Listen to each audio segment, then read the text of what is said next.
Assalamualaikum warahmatullahi wabarakatuh. Alhamdulillahirrabbilalamin. Segala puji bagi Allah subhanahu wa ta'ala yang telah melimpahkan rahmat, nikmat, kesehatan, serta kesempatan kepada kita semua.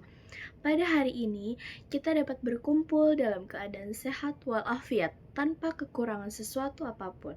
Salawat serta salam senantiasa tercurah limpah kepada junjungan kita Nabi Muhammad SAW beserta keluarga, para sahabat, dan seluruh umatnya yang senantiasa istiqomah ajaran beliau hingga akhir zaman. Selamat pagi dan salam sejahtera bagi kita. Yang saya hormati, dosen pengampu Dr. Nurliana Rahma, SPD MSI. Sebelumnya, saya ingin berbagi pengalaman saya. Izinkan saya terlebih dulu teman-teman minta cakapnya ya. Burung merpati terbang ke awan. Hinggap sebentar di pohon kelapa. Tidak semua beban tampak terpandang. Anak pertama sering memikul beban. Pernahkah Anda berada di posisi harus tetap tegar walaupun sebenarnya sedang lelah secara batin, harus tersenyum padahal hati sedang tidak baik-baik saja?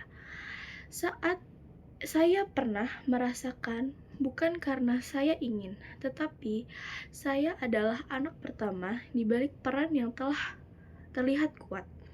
Ternyata ada beban yang tidak terlalu terlihat, terus saya rasakan setiap hari. Hari ini saya ingin mengajak kita semua untuk memahami satu hal yang sering dianggap biasa. Namun, sebenarnya banyak makna, yaitu peran anak pertama dalam keluarga. Dalam sebuah keluarga, anak pertama sering kali dipandang sebagai sosok panutan. Ia diharapkan menjadi contoh adik-adiknya, membantu orang tua, dan mampu bersikap dewasa lebih cepat. Namun, tanpa kita sadari, harapan tersebut perlahan berubah menjadi tuntutan. Anak tidak pernah hanya menjalankan peran sebagai anak, tetapi juga memikul tanggung jawab dan tambahan yang tidak terpilih. Dalam kehidupan sehari-hari, kita sering melihat anak pertama diminta menjaga adik, membantu pekerjaan rumah, bahkan dalam beberapa kondisi harus ikut memikirkan masalah keluarga.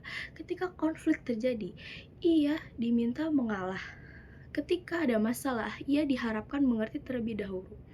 Menurut Alfred Adler 1927, dalam teori birth order, posisi kelahiran memang jauh membentuk kepribadian seseorang.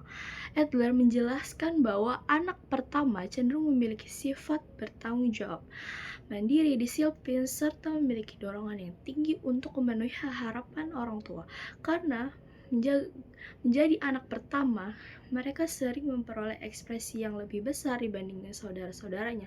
Akibatnya, banyak anak pertama yang merasa harus selalu berhasil, tidak boleh mengecewakan keluarga, dan harus menjadi contoh bagi adik-adiknya.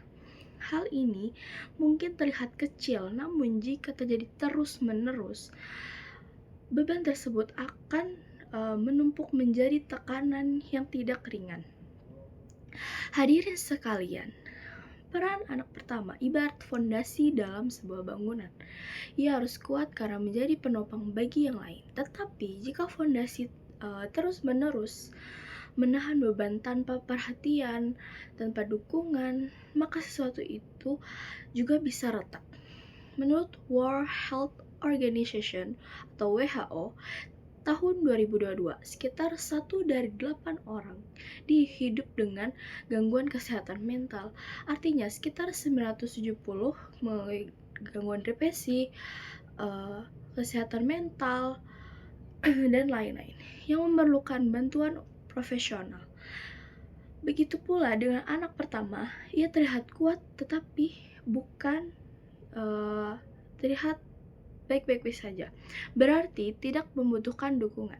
Saya pribadi pernah berada di titik di mana yang harus terlihat kuat, tidak boleh mengeluh, tidak boleh terlihat lemah. Bahkan ketika saya lelah, saya memilih diam.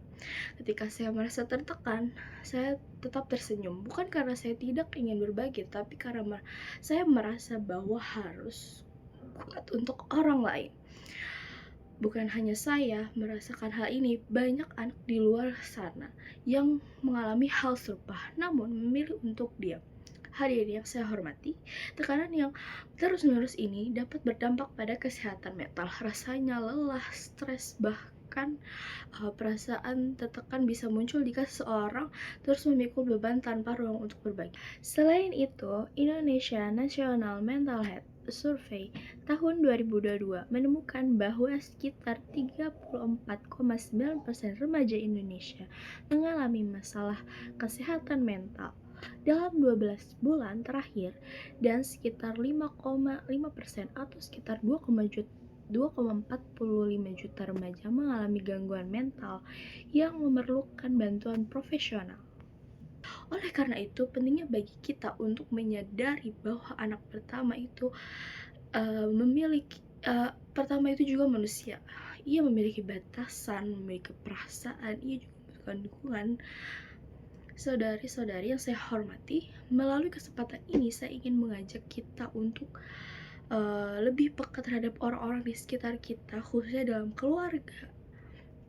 Mari kita ciptakan komunikasi yang lebih terbuka. Mari kita saling mendengarkan.